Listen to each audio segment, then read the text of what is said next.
মানুহ আকৰ্ষণ কৰাৰ কেইটামান সহজ উপায়। এটা কথা ঠিক যে মানুহক আকৰ্ষিত কৰা এটা সহজ কামো নহয়। সেয়ে বাৰ্নন হাৱাৰ্ডে কৈছিল, কাৰোবাক নিজৰ প্ৰতি আকৰ্ষিত কৰা পৃথিৱীৰ সকলোবোৰ ভয়ানক কামৰ আধা। অৰ্থাৎ সকলো মানুহৰে পচন্দ অপচন্দ, ৰুচি অভিৰুচি, ভাল লগা বেয়া লগা আদি একে নহয়। সেয়ে কোৱা হয়, আপুনি যি উপায়েৰে কোনোবা এজন আপোনাৰ প্ৰতি আকৰ্ষিত কৰিলে, সেয়া উপায় আন এজনক আকৰ্ষিত কৰিবলৈ কামত নিদিব পাৰে। তথাপিও বহু গৱেষকে মানুহক আকৰ্ষিত কৰিবলৈ বহু মন্তব্য প্ৰকাশ কৰিছে, যিসমূহ সততে খুব উপযোগী বুলি তেওঁলোকে মত পোষণ কৰি আহিছে। সেইবোৰ হৈছে: ১. মুখত এমুঠি হাঁহিৰ প্ৰয়োজন। আপুনি যাৰ সৈতে কথা পাতিছে বা যাক আকৰ্ষিত কৰিব বিচাৰিছে, তেওঁৰ সৈতে বাৰ্তালাপত মিলিত হওঁতে মুখত সদায় এটি মিঠা হাঁহি ৰাখিব। তেওঁ কোৱা ধেমেলীয়া কথা, তেওঁ কোৱা কিবা ঘটনা প্ৰবাহ আদিত মনোযোগ দি হাঁহিৰে ক্ৰিয়া প্ৰতিক্ৰিয়া প্ৰকাশ কৰিলে তেওঁ বুজি উঠিব যে আপুনি তেওঁৰ সংগত আনন্দ পাইছে, আৰু তেতিয়াই তেওঁ আপোনাৰ প্ৰতি লাহে লাহে আকৰ্ষিত হ'বলৈ ধৰিব আৰু আপোনাৰ সংগত আনন্দ পাব। ২. কিছু উদাৰতাৰ প্ৰয়োজন কাৰোবাক আকৰ্ষিত কৰিবলৈ। আপুনি যাক আপোনাৰ প্ৰতি আকৰ্ষিত কৰিব বিচাৰিছে, তেওঁৰ ওচৰত উদাৰ মনোভাৱ দেখুৱাব লাগিবই। আপুনি তেওঁক সময় দিয়ক, আপোনাৰ শ্ৰম দিয়ক বা ধন টকাই দিছে, সেইবোৰ ওভতাই পোৱাৰ আশাত নিদিব বা তেওঁক সেইখিনি আপুনি বিনিময়ৰ আশাত দিয়া বুলি অনুমান হ'বলৈ নিদিব। ৩. আনক সন্মান দিবলৈ শিকিব লাগিব। আনক সন্মান কৰিবলৈ একো টকা পইচাৰ প্ৰয়োজন নহয়।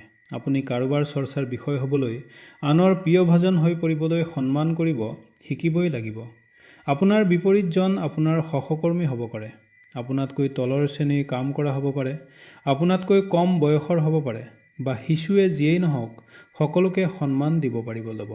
যাক আকৰ্ষিত কৰিব বিচাৰিছে, তেওঁৰ সৈতে চকুত চকু ৰাখি কথা পাতিবলৈ কেতিয়াও নাপাহৰিব।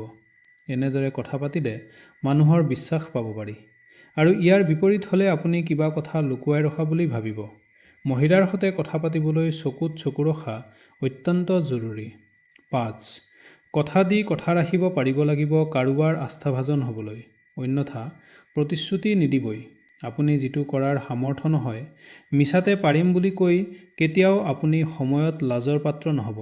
ব্যৰ্থতা ঢাকিবলৈ গ'লে সম্ভাৱনাময় সুযোগ হেৰায়। ৬.